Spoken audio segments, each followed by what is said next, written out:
माननीय सभापति महोदय, हमारी चिंता है किसानों की समस्या के समाधान की, और इसलिए मुझे बताते हुए प्रसन्नता है कि मोदी जी की सरकार है जिसने एआई का उपयोग किसानों की उत्पादकता बढ़ाने में, सततता के लिए और आजीविका के सुधार में लाने के लिए करने का फैसला किया है। और इसके लिए माननीय अध्यक्ष महोदय, हमने एक नहीं अनेकों योजनाएं बनाई है। एक है हमारी किसान ई मित्र, और किसान ई मित्र ये आवाज आधारित एआई चैटबॉट है। माननीय सभापति महोदय, पीएम किसान सम्मान निधि हो, फसल बीमा योजना हो, किसान क्रेडिट कार्ड से जुड़ी समस्याएं हो, किसान अपने सवाल इस चैटबॉट के माध्यम से पूछता है और उसको तत्काल जवाब मिलता है। और ये केवल हिंदी और अंग्रेजी में नहीं है। मुझे बताते हुए प्रसन्नता है कि 11 क्षेत्रीय भाषाओं में किसानों के सवाल का जवाब देने का काम एआई के माध्यम से दिया जा रहा है। और अब तक लगभग 93 लाख प्रश्नों के उत्तर दिए जा चुके हैं। लगभग प्रतिदिन 8000 सवाल पूछे जाते हैं और उनका समाधान एआई के माध्यम से हमारा कृषि विभाग देने का काम कर रहा है। वैसे ही माननीय सभापति महोदय, कई बार फसलों में कीट लग जाते हैं, वायरस अटैक हो जाता है, फसल खराब होती, तब किसान को जरूरत पड़ती कि तत्काल वो सलाह लें। अब हमने नेशनल पेस्ट सर्विलेंस सिस्टम एक बनाया है। अगर अपने पौधे का पत्ती का फोटो खींच के भी किसान मोबाइल के माध्यम से डाल देता है तो तत्काल उसको बताया जाता है कि कौन सा रोग है, कौन से कीट का प्रकोप है और उससे बचने के लिए किसान को कौन सी दवाई डालना चाहिए। ये काम भी राष्ट्रीय कीट निगरानी प्रणाली के माध्यम से कर रहे हैं। माननीय सभापति महोदय, इसके अलावा एआई के माध्यम से मानसून के पूर्वानुमान की सूचना भी दी जाती है।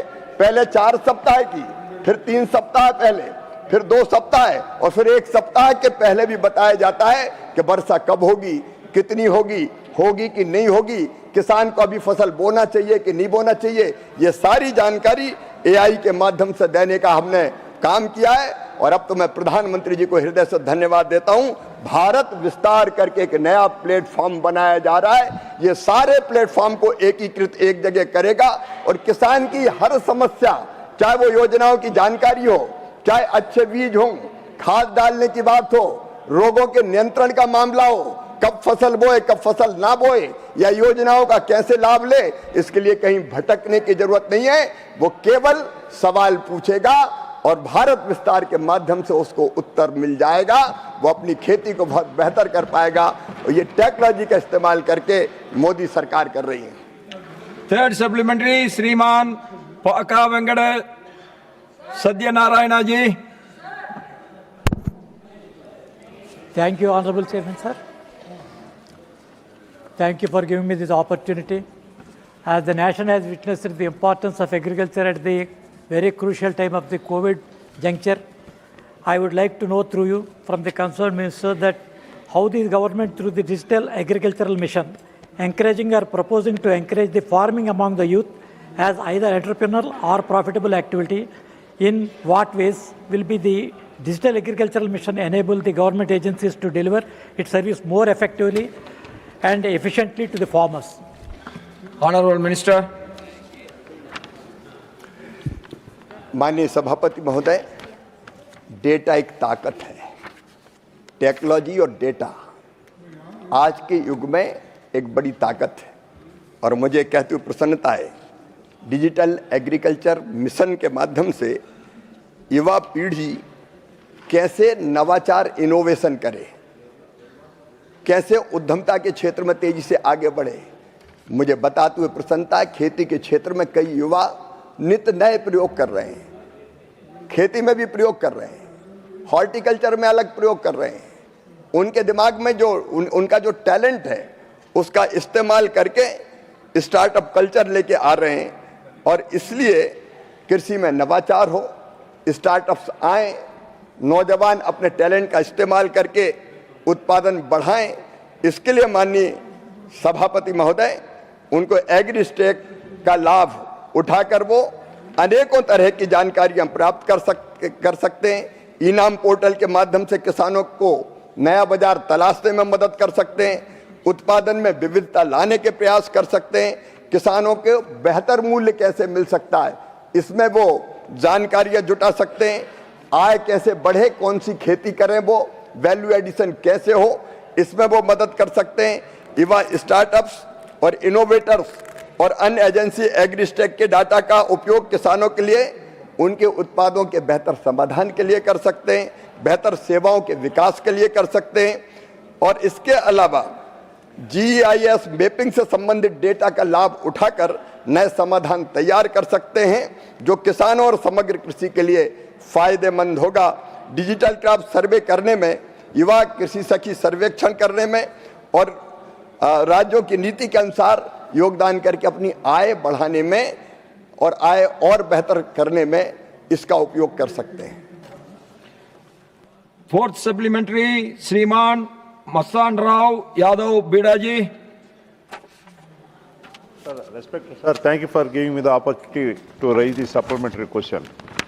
Next.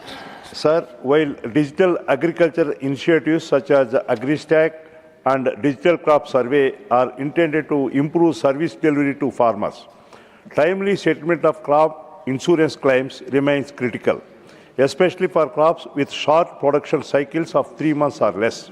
Delays in assessment and payout can significantly affect farmers' liquidity and their ability to reinvest in the next crop cycle, sir. In this context, I would like to ask the Honorable Minister through you, sir, whether these digital agriculture platforms are being leveraged to fast-track crop loss assessment and insurance claim processing, and what measures are being taken to ensure time-bound settlement for short-duration crops, sir. Thank you, sir. Honorable Minister. माननीय सभापति महोदय, बहुत महत्वपूर्ण सवाल पूछा है। प्रधानमंत्री फसल बीमा योजना जिन किसानों की फसलें तबाह और बर्बाद हो जाती है उनके लिए वरदान है और मुझे बताते हुए खुशी है कि करोड़ों किसानों ने फसल बीमा योजना का लाभ उठाया है। आपने बिल्कुल सही कहा, निश्चित समय सीमा के अंदर किसानों को फसल बीमा में के अंतर्गत फायदा मिलना चाहिए अगर फसल का नुकसान हुआ है। और इसके लिए माननीय अध्यक्ष महोदय, मैं आपको बताना चाहूँगा, हमने 2,90,00,000 किसान आईडी को राष्ट्रीय फसल बीमा पोर्टल से जोड़ने का काम किया है। किसान आईडी के माध्यम से माननीय अध्यक्ष महोदय, मैं केवल एक उदाहरण देना चाहूँगा। महाराष्ट्र सरकार का फसलों का नुकसान हुआ, व्यापक नुकसान हुआ असमय बारिश के कारण।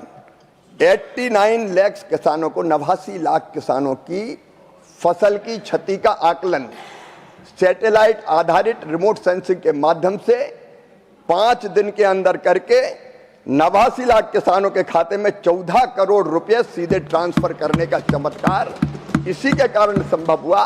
और इसलिए मैं माननीय सदस्य को आश्वस्त करना चाहता हूं, हमने फसल बीमा योजना में भी कई तरह के परिवर्तन किए। जैसे एक आपने देरी की बात कही, हमने ये तय कर दिया है कि 1 महीने के अंदर राज्य सरकार को नुकसान जो हुआ है, रिमोट सेंसिंग के माध्यम से तो तत्काल पता चलता है कितना नुकसान हुआ है, लेकिन कई सरकारें अब इसको नहीं अपना रही।